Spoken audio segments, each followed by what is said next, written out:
My name is Gavin Evans, and this is my review for the Silent Hill 2 remake. And believe it or not, but I have never played a Silent Hill game before. I would have loved to.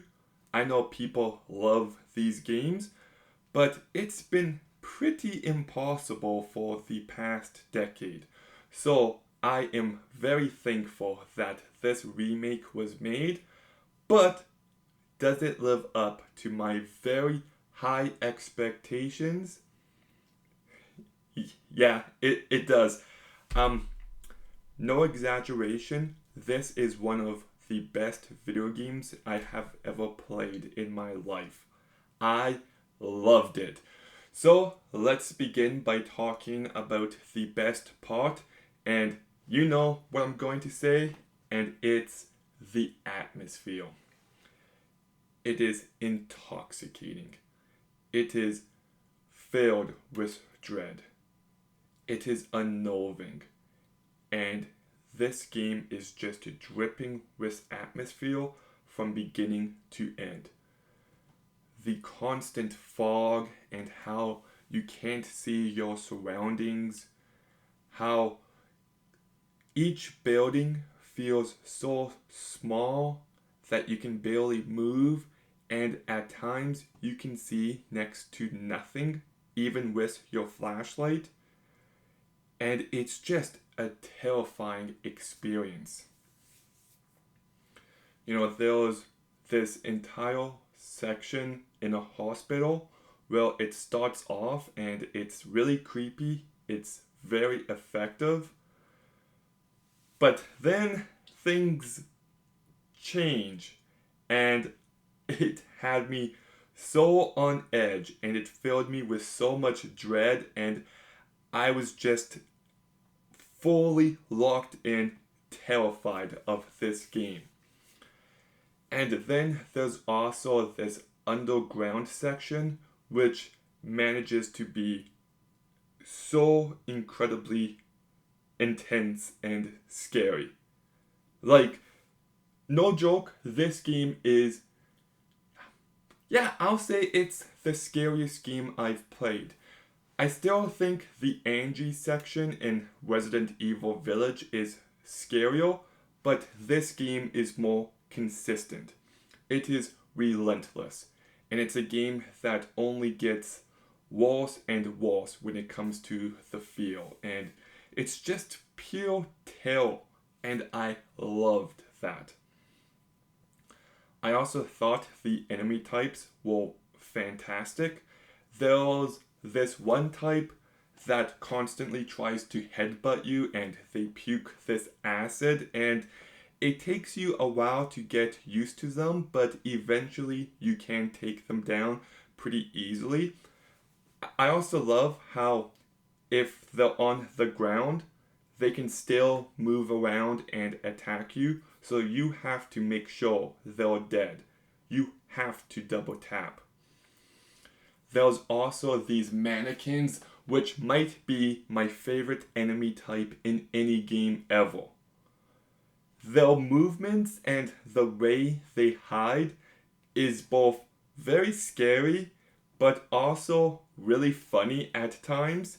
And like there's one room at the end of this game where it's a room filled with mannequins, and I just knew one was going to pop up, and it did, and it still scared me. These things just gave me constant heart attacks time and time again. But there's also another version of them that climbs on the walls and roof, and when you can't see them, it is so fucking intense. Like, just, yeah, uh, the best enemy type ever. There's also these nurses that just look so unsettling and they had me on edge, and sometimes they'll just glitch. They'll just stop moving and do this, and I loved that.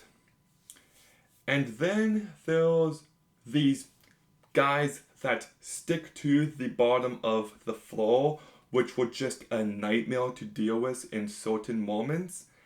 And then there was these little bugs.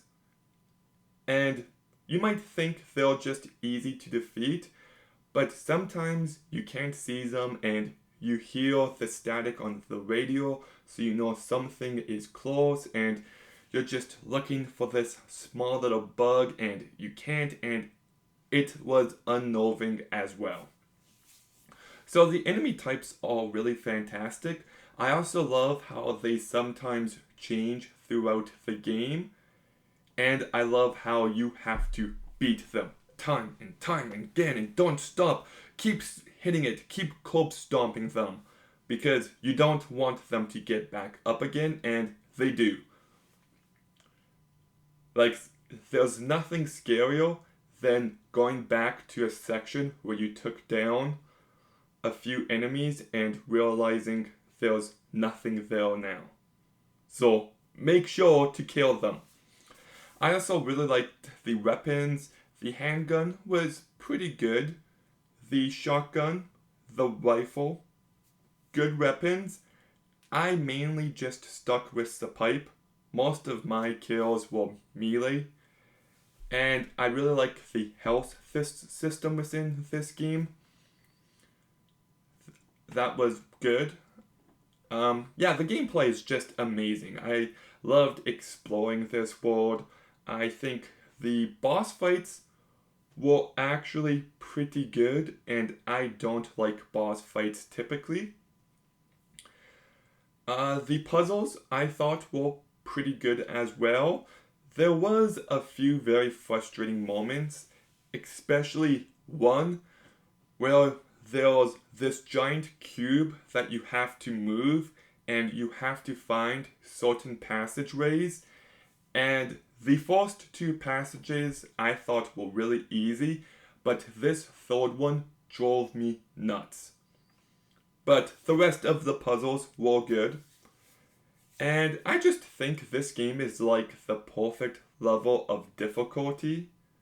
Like, I still died a bunch of times, so it is challenging, but it's not too much. And yeah, like, the game is just filled with dread and terror, so there are times where you're walking around with low health, and it just adds to the experience of the game. Yeah, the sound is absolutely top notch. Like, holy shit, that radio decision was just perfection. Whenever there's a monster nearby, a bunch of static goes off. So as soon as you hear that sound, you're just on edge. You're looking for where the monster is, and it just builds to it so well. And because the game is telling you a monster is coming, it could ruin the scale, but it never really does. And sometimes the mannequins can still hide from you, and they don't set off your radio until they show themselves. So I really liked that. There is one section, like I said, where you're underground, and there is this loud banging on pipes, and it just got under my skin. I thought the soundtrack by Akira Yamaoka was really fantastic. It added plenty to the atmosphere. Like, just walking around an evil hospital with that music at times. Oh, it got me. It really did. And the graphics look great. Like I said, the atmosphere is just perfection, but the attention to detail and how each building and how each street is brought to life, there is so much hard work and passion on display, and it really impressed me. And then we get to the cast, and I thought Luke Roberts did a really great job as James. Salam Gonasodiritia as Maria, I thought did a really great job as well. Evie Templeton as Lori was great. Gianna Keo as Angela I thought was terrific. And Scott Lanning as Eddie I thought did a real great job. I actually watched some clips from the original Silent Hill 2, and he seemed more comedic in that game, and I like how in this game they take him very seriously. That was the right decision to make. And, I don't want to talk too much about the plot, but there is heavy ideas of abuse and mental illness and trauma here. And when you really start thinking about the characters and what's going on, it's heavy. It has plenty of weight to it. And I like how it's still vague enough where you can have discussions about what your take on everything is and how you view Silent Hill and just the different characters. And it's a fun game to theorize about. I do want to quickly talk about one of my theories, so slight spoiler warning, but I thought Maria was not a real person, but she came across to me like an idealized version of Mary, like what James wanted Mary to be. She's sexy and she's scared and needs his help, and I feel like that's a version of Mary that James wanted. I think Laurie represented innocence, and yes, and that scene at the end where Angela asks James, "Do you see it too?" This is what I see all the time as she walks into flames. That was such a powerful moment, I thought. It really was.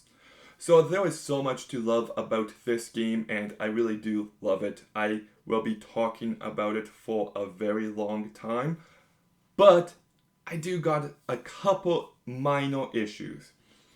The first one is, and I feel like this might be the popular one, is that it can feel repetitive. You go into a building, there's some kind of lock where you need to collect a bunch of different items. You collect those items, bring it there, you're given a key, and you get to leave. The game does that time and time again, and it does feel repetitive, but that said, I also don't really mind. It gives you an excuse to stay in these environments, and I was still invested the entire time. Another complaint I have is that there was these moments where James jumps down these pits, and I get that the game is not grounded in realism, but these moments took me out a little too much. And the fact that you go to all these different buildings and locations and you run into Eddie and Laurie, it does seem a little jarring.